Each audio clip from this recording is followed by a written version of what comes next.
Okay, so to do this job, you're gonna need the cutter pliers. So as you can see, this is how I do it. You're gonna have to have a lot of patience for this. um, if you have a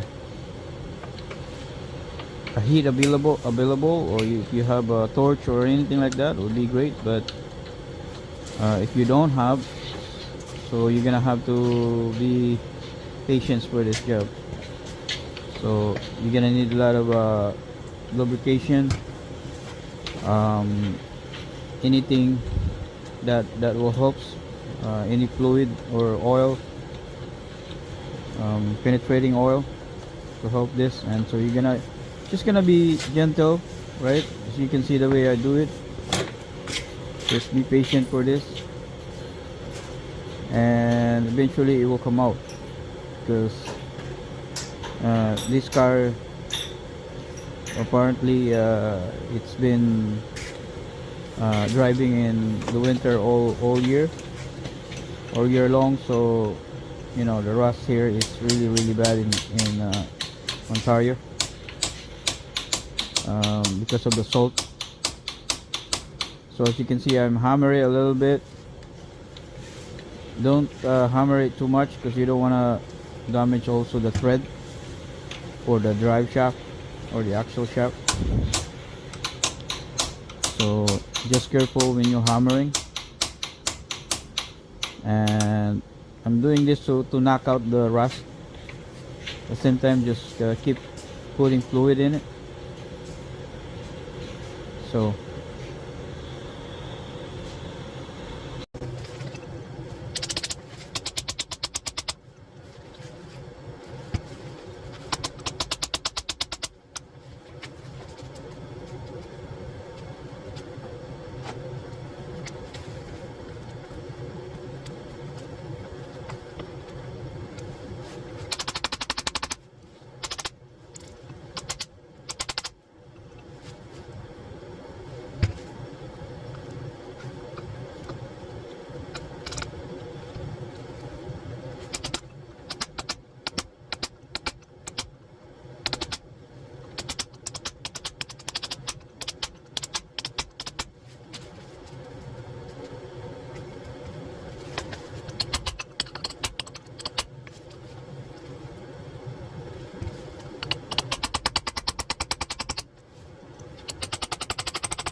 alright, there it is.